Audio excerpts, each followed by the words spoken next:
नमस्कार दोस्तों, आज एक फिर नए राजा के साथ उपस्थित हैं इतिहास की इस क्लास के अंतर्गत। आज अपने बात करेंगे भारत के बहुत ही महत्वपूर्ण शासक सवाई जय सिंह की। तो चलिए स्टार्ट करते हैं। सवाई जय सिंह। सवाई जय सिंह की यदि पूरे नाम की अपने बात करें तो सवाई जय सिंह का जो पूरा नाम है वो कुछ इस प्रकार से है। सवाई मिर्जा राज राजेश्वर श्री राजाधिराज सवाई जय सिंह द्वितीय, जिनका शासनकाल रहता है 1699 से लेकर और 1743 तक। 1699 से 1743 तक। वैसे इनका जो नाम इतिहास में आता है वो सवाई जय सिंह के नाम से आता है। बाकी इनकी जो है वो उपाधियां हैं।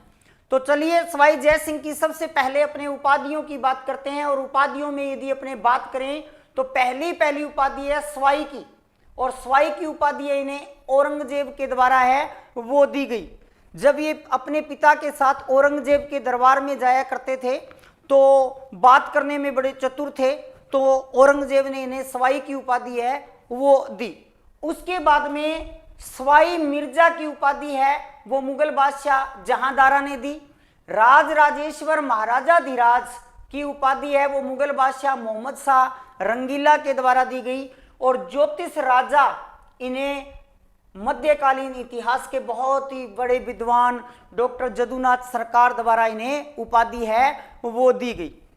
तो सवाई जय सिंह और सवाई जय सिंह 7 मुगल बादशाहों के समकालीन थे। जिस प्रकार से अपने ने पहले वीडियो में बात की, मिर्जा राजा जय सिंह जो थे वो 3 मुगल बादशाहों के समकालीन थे। तो ये राजस्थान ही नहीं भारत के उन महत्वपूर्ण शासकों में है जिन्होंने सर्वाधिक मुगल बादशाहों के साथ है वो कार्य किया। तो देखिए 7 जो मुगल बादशाह हैं उनको आप याद किस प्रकार से रखोगे। यदि अपने इनकी उपाधियों की बात करते हैं तो उपाधियों में आप देखिए, एक औरंगजेब आ चुके हैं जो मुगल बादशाह हैं, औरंगजेब हैं वो आ चुके हैं जो मुगल बादशाह हैं। एक आ गए जहांदारा जो मुगल बादशाह है 2, और 3 मोहम्मद शाह रंगीला। तो 3 मुगल बादशाह तो यहां आ चुके हैं। इसके अलावा आपको 4 मुगल बादशाह और याद रखने हैं। जब इन्होंने शासन करना प्रारंभ किया तो औरंगजेब का शासन था। औरंगजेब के तुरंत बाद बहादुर शाह शासक बनते हैं। तो दूसरे हो गए बहादुर शाह, फिर जहांदारा, फिर फर्रुखसियार, फिर रफीदुद्दौला, फिर रफीदुद्दर्जात। ये 7 मुगल बादशाह थे। तो 7 में से 3 जो मुगल बादशाह हैं वो आप उपाधियों के दौरान याद करोगे। औरंगजेब ने सवाई की उपाधि दी, जहांदारा ने सवाई मिर्जा की उपाधि दी, और मोहम्मद शाह रंगीला ने राज राजेश्वर की उपाधि है वो इन्हें दी। 7 मुगल बादशाहों के समकालीन थे। इंपॉर्टेंट आपने याद रखना है। अब देखिए इनके शासक बनने के कुछ समय के बाद ही क्या होता है कि जो औरंगजेब है उनकी मृत्यु हो जाती है। जैसे ही औरंगजेब की मृत्यु होती है, औरंगजेब की मृत्यु पर उनके पुत्रों में उत्तराधिकार का युद्ध होता है। और वो उत्तराधिकार का जो युद्ध है वो कहलाता है जजाऊ का युद्ध। और कब लड़ा जाता है? 1707 में औरंगजेब की मृत्यु के ऊपर ये युद्ध है वो लड़ा जाता है। तो औरंगजेब की मृत्यु पर जो जजाऊ का युद्ध हुआ वो औरंगजेब के किन पुत्रों के बीच में लड़ा गया? एक का नाम था आजम और दूसरे का नाम था मुअज्जम।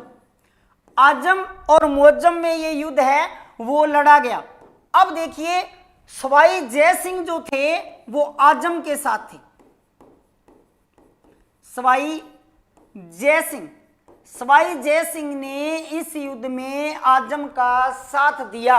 और इस युद्ध के अंदर जो विजय श्री प्राप्त होती है वो मुअज्जम को प्राप्त होती है। यानी कि युद्ध में मुअज्जम है वो जीतते हैं।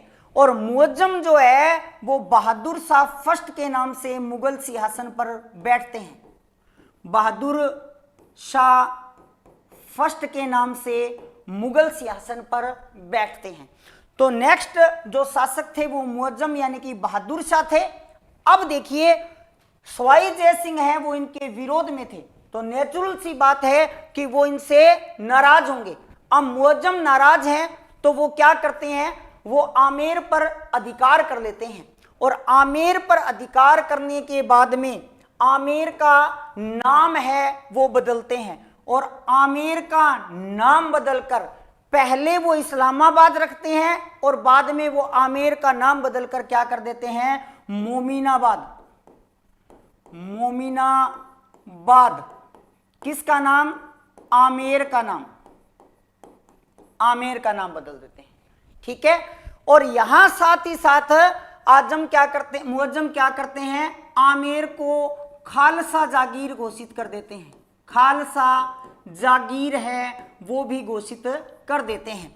खालसा जागीर का अर्थ ये होता है जिस जागीर का पूरा राजस्व केंद्रीय खजाने में जमा होता है वो खालसा जागीर है, वो कहलाती है। और आपने महत्वपूर्ण तथ्य ये भी याद रखना है कि पूरे मुगल काल के दौरान दो ही ऐसी जागीरें थी या दो ही ऐसे राज्य थे जिन्हें खालसा है वो घोषित किया गया। एक था मारवाड़ और दूसरा था आमेर। आमेर को खालसा घोषित करने वाले कौन थे, बहादुर शाह। और कब कर देते हैं, 1707 में जजाऊ युद्ध जीतने के बाद। मारवाड़ 2 बार खालसा घोषित होती है, एक बार राव चंद्रसेन की मृत्यु के ऊपर अकबर जो है वो इसे खालसा जागीर है वो घोषित करता है, और दूसरी बार की यदि अपने बात करें तो जसवंत सिंह फर्स्ट की मृत्यु पर औरंगजेब इसे क्या करता है, खालसा जागीर है वो घोषित है करता है, खालसा जागीर है वो इसे घोषित करता है। तो आपने ये 2 तथ्य खालसा जागीर के बारे में ध्यान में रखने हैं। तो जजाऊ के युद्ध में मुअज्जम जीत गया और वो क्या करता है, वो बहादुर शाह के नाम से शासक बनके आमेर का नाम मोमिनाबाद रख देता है और उसको खालसा जागीर घोषित कर देता है। कुछ समय के बाद में वो क्या करता है, इसका आमेर का शासक है वो विजय सिंह को बना देता है जो कि सवाई जय सिंह का भाई था। अब इसके बाद में इनका राज्य है वो छिन जाता है, यानी कि सवाई जय सिंह के पास किसी भी प्रकार का कोई राज्य नहीं है। इसके बाद में क्या होता है, इसके बाद में एक देबारी नामक समझौता होता है। तो अब अपने देबारी समझौता है उसकी बात करेंगे। तो देबारी सबसे पहले बात करेंगे कि देबारी समझौता कब होता है। तो देबारी समझौता होता है 1708 के अंदर। देबारी स्थान कहां पे है, देबारी स्थान है उदयपुर के अंदर। ठीक है, अब देखिए देबारी समझौता होता किन रियासतों के बीच में है। देबारी समझौता होता है मेवाड़, आमेर और मारवाड़ के बीच में, इन 3 रियासतों के बीच में होता है। देखिए दोस्तों प्रकरण क्या रहता है, प्रकरण ये रहता है कि आमेर के जो शासक थे सवाई जय सिंह, उनसे उनका राज्य छीना गया कब, 1707 के अंदर जजाऊ के युद्ध के बाद। ओके, मारवाड़ में अजीत सिंह थे। अजीत सिंह को औरंगजेब ने शासक स्वीकार नहीं किया था और अजीत सिंह के लिए दुर्गादास राठौड़ ने 30 वर्षीय युद्ध लड़ा था और उस 30 वर्षीय युद्ध का अंत होता है औरंगजेब की मृत्यु के साथ। तो अजीत सिंह और सवाई जय सिंह सिंध की तरफ किसी युद्ध के लिए जा रहे थे और दोनों आपस में बात करते हैं कि अपने दोनों के राज्य नहीं रहे, क्या किया जाना चाहिए। तो दोनों ये विचार करते हैं कि औरंगजेब की मृत्यु है वो हो चुकी है और अब अपने क्या करें, मुगलों के ऊपर आक्रमण कर देते हैं। दोनों विचार करते हैं कि अगर अपने साथ मेवाड़ मिल जाए तो अपनी शक्ति में बढ़ोतरी हो जाएगी। तो दोनों के दोनों मेवाड़ महाराणा अमर सिंह सेकंड से बात करते हैं। अमर सिंह सेकंड उत्तर देते हैं कि मैं आपका सहयोग करूंगा, किंतु अपने मुगलों से जीतने के बाद में आपको भी अपना राज्य मिल जाएगा और आपको भी अपना राज्य मिल जाएगा। मेरा जो लाभ है या मुझे है वो क्या मिलेगा, समझौता किस प्रकार पूर्ण हो। तो इसमें क्या किया जाता है, अमर सिंह जो सेकंड थे उनकी पुत्री का नाम था चंद्र कुंवरी, चंद्र कुंवरी, और अजीत सिंह की पुत्री का नाम था सूरज कुंवरी, सूरज कुंवरी। ठीक है जी। दोनों ने ये डिसाइड किया, दोनों ने अपनी अपनी लड़कियों का विवाह सवाई जय सिंह से करवा दिया। इन दोनों राजकुमारियों का विवाह है वो सवाई जय सिंह से हो जाता है। लेकिन अमर सिंह यहां पे एक शर्त रख देते हैं, और शर्त ये रख देते हैं सवाई जय सिंह और चंद्र कुंवरी से जो पुत्र होगा वो ही क्या बनेगा, आमेर का शासक बनेगा। और जैसे ही ये संधि या समझौता पूर्ण हो जाता है, और जब इस संधि या समझौते के बारे में बहादुर शाह को पता लगता है, तो वो इस गठबंधन को तोड़ने के लिए आमेर जो है वो सवाई जय सिंह को दे देता है, और मारवाड़ जो है वो अजीत सिंह को दे देता है। सभी इस समझौते को भूल गए क्योंकि राज्य मिल गया, बातचीत खत्म हो गई।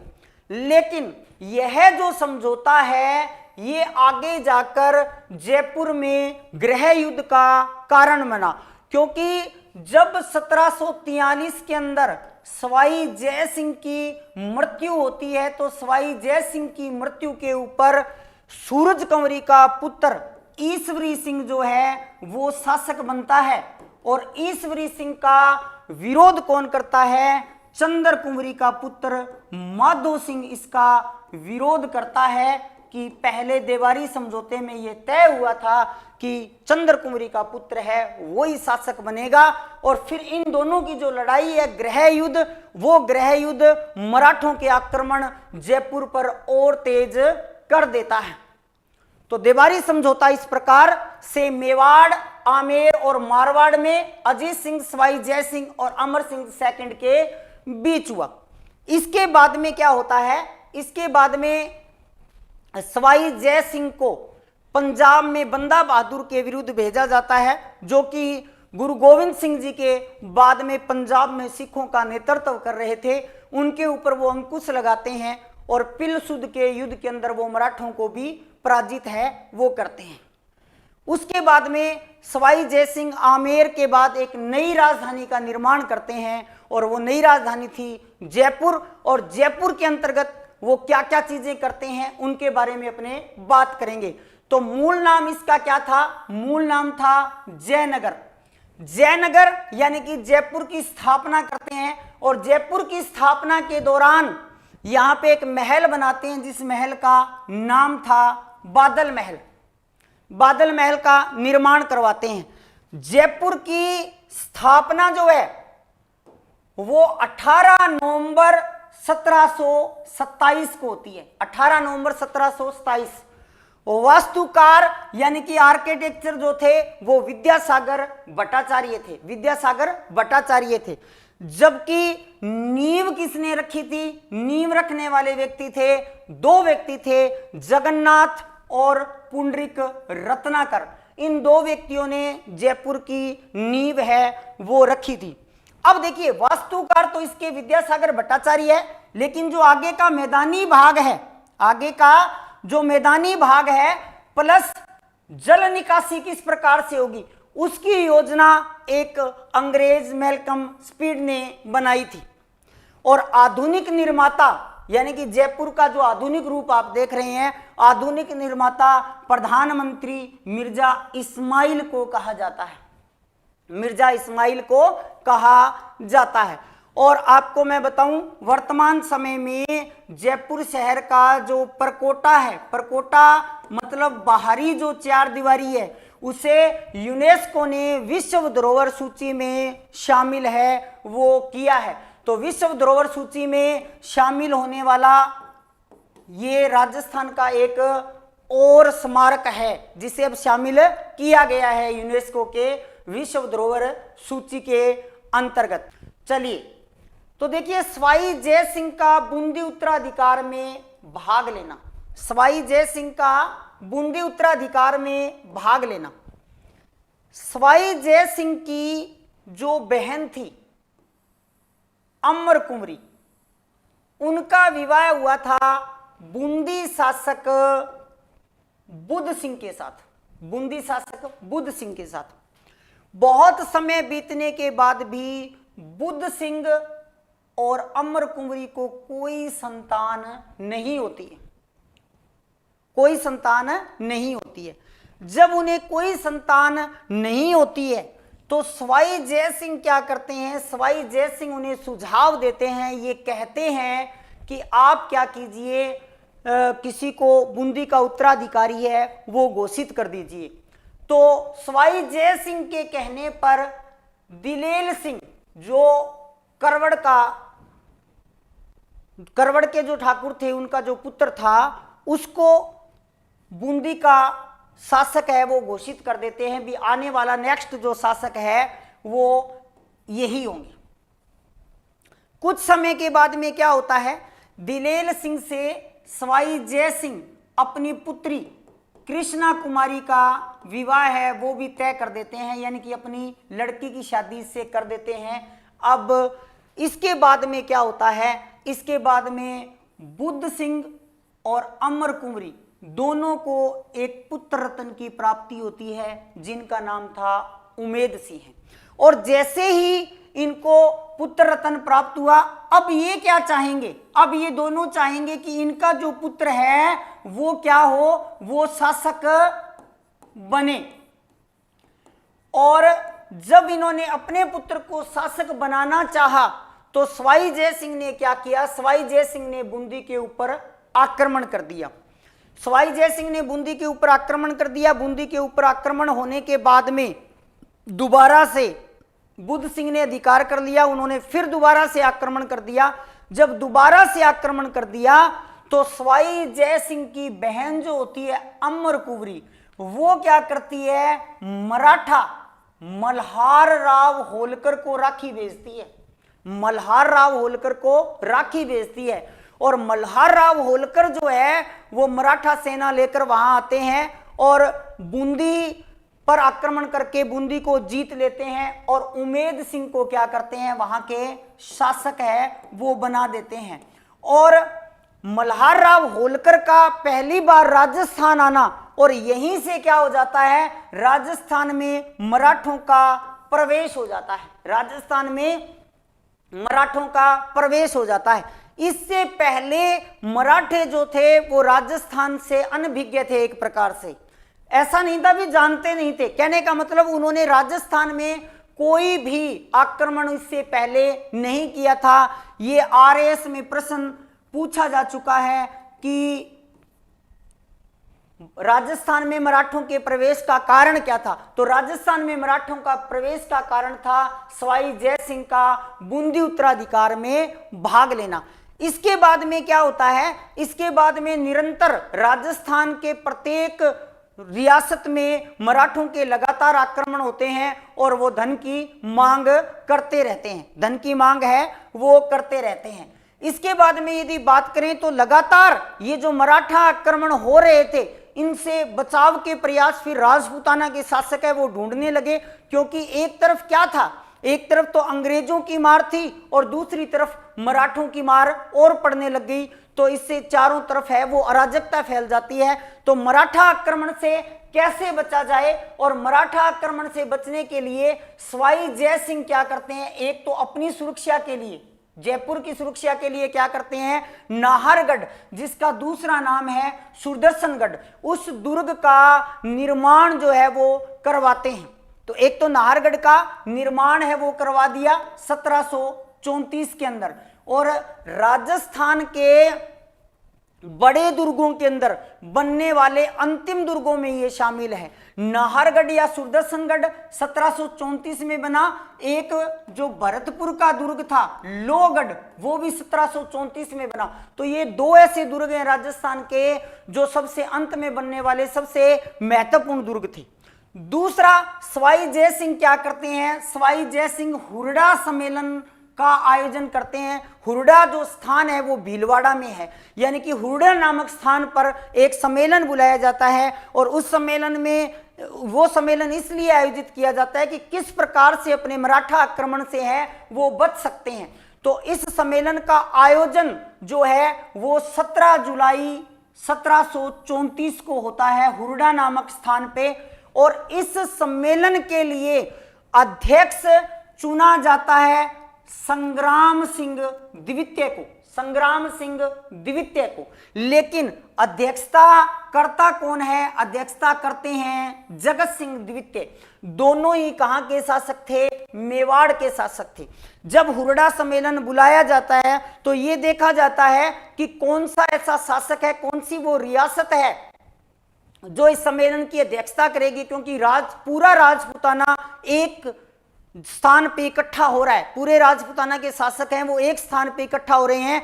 तो सब में जो सिरोमोर जागीर थी वो कौन सी थी, मेवाड़। मेवाड़ महाराणा संग्राम सिंह को इसका अध्यक्ष है वो चुना गया। लेकिन सम्मेलन स्टार्ट होने से कुछ दिन पूर्व ही क्या होता है, संग्राम सिंह है उनकी मृत्यु है वो हो जाती है। तो उनकी मृत्यु होने के बाद में नेक्स्ट जो मेवाड़ महाराणा है वो जगत सिंह द्वितीय है वो बनते हैं, और जगत सिंह द्वितीय उस सम्मेलन की अध्यक्षता है वो करते हैं और इसमें मराठा आक्रमण से बचाव के उपायों के बारे में सोचा जाता है। तो इस प्रकार से सवाई जय सिंह का बूंदी उत्तराधिकार में भाग लेना राजस्थान में मराठा आक्रमण का कारण रहा। फिर इसके बचाव के लिए प्रयास है वो किए गए, इसके बचाव के लिए प्रयास है वो किए गए। इसके बाद में नेक्स्ट कार्य के रूप में यदि अपने देखें तो नेक्स्ट कार्य के रूप में सवाई जय सिंह ने क्या किया, सवाई जय सिंह ने अश्वमेध यज्ञ का आयोजन करवाया। अब देखिए अश्वमेध यज्ञ, प्राचीन काल में अश्वमेध जो यज्ञ है वो चक्रवर्ती सम्राट बनने के लिए करवाया जाता था। तो प्रथम जो अश्वमेध यज्ञ था वो भगवान राम ने करवाया था, भगवान राम ने करवाया था। इसमें होता क्या है, इसमें ये होता है कि शासक एक अश्व छोड़ता है और वो अश्व जो है वो जिन जिन स्थानों से बिना किसी प्रतिरोध के, यानी कि दूसरे राज्य वाला रोके नहीं, जिन जिन स्थानों से गुजर जाता है उसके ऊपर उसका अधिकार है वो माना जाता है। तो भगवान राम ने जब ये यज्ञ करवाया था तो उस समय वाल्मीकि जो आश्रम था उसके अंदर उनके अश्वमेध का जो घोड़ा है वो लव और कुश पकड़ लेते हैं और फिर उनके साथ लक्ष्मण हनुमान सभी का युद्ध होता है।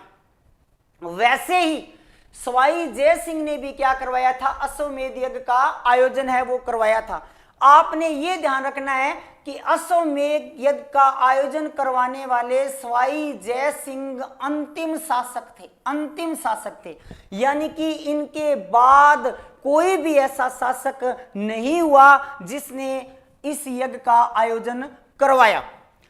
इस यज्ञ को करने वाले पुरोहित कौन थे, इस यज्ञ को करने वाले पुरोहित थे पुंडरीक रत्नाकर, पुंडरीक रत्नाकर। यज्ञ का जो घोड़ा छोड़ा गया उसको कुम्हानी कछुआ ने पकड़ लिया था। फिर विभिन्न जो उच्च अधिकारी या सरदार थे उनके द्वारा समझाने के बाद में उन्होंने इस घोड़े को छोड़ दिया। एक महत्वपूर्ण बात और, इस यज्ञ का जब आयोजन करवाया गया तो ब्राह्मणों के ठहरने के लिए जो जयपुर का जो जल महल है उसका निर्माण भी किसने करवाया, सवाई जय सिंह ने उसका निर्माण करवाया। आगे की बात अपने करें कि सवाई जय सिंह के ग्रंथ कौन कौन से हैं। सवाई जय सिंह एक विद्वान शासक थे, इन्होंने महत्वपूर्ण 4 ग्रंथ हैं उनकी रचना की। इनका पहला ग्रंथ है जीज ए मोहम्मद शाही, जीज ए मोहम्मद शाही, जो तत्कालीन मुगल बादशाह मोहम्मद शाह रंगीला को समर्पित किया गया खगोल शास्त्र का ये ग्रंथ है। दूसरा इनका ग्रंथ है जय सिंह कारिका, जय सिंह कारिका। तीसरा इनका ग्रंथ है सिद्धांत का स्तंभ, और चौथा जो बहुत ही इंपॉर्टेंट है, बहुत बार प्रतियोगी परीक्षा में इसके बारे में पूछा जा चुका है, यूलियट के गणित ग्रंथ का अनुवाद है वो भी सवाई जय सिंह ने किया, यानी कि यूलियट ने जो गणित ग्रंथ लिखा था उसका अनुवाद जो है वो सवाई जय सिंह ने लिखा। पुंडरीक रत्नाकर दो चीजों में महत्वपूर्ण, एक तो इन्होंने सवाई जय सिंह ने जो अश्वमेध यज्ञ करवाया था उसके पुरोहित थे ये। एक यदि ध्यान हो तो पिछले वीडियो में अपने ने बात की थी, जगन्नाथ के साथ जयपुर की नींव रखने वाले व्यक्ति थे, जगन्नाथ के साथ जयपुर की नींव रखने वाले व्यक्ति थे। और पुंडरीक रत्नाकर जो है उनका जो ग्रंथ है वो है जय सिंह कल्पद्रुम, जय सिंह कल्पद्रुम। इसके अलावा सवाई जय सिंह विद्वान तो थे ही थे, कला संस्कृति खगोल सभी के बारे में बहुत ही ज्यादा रुचि रखते थे। तो इन्होंने 5 सौर वेधशालाओं का अलग अलग स्थानों पर निर्माण करवाया जिन्हें जंतर मंतर के नाम से जाना जाता है। तो कौन कौन सी थी वो 5? सबसे पहले दिल्ली, दिल्ली के बाद में उज्जैन, मथुरा और बनारस, फिर जयपुर। जयपुर की जो सौर वेधशाला है वो सबसे बड़ी सौर वेधशाला है। 2010 में इसे यूनेस्को ने विश्व धरोहर सूची में स्थान है वो दिया। यहां पर 3 यंत्र हैं वो लगे हुए हैं। पहला यंत्र है राम यंत्र, राम यंत्र से वायु का परीक्षण है वो किया जाता है।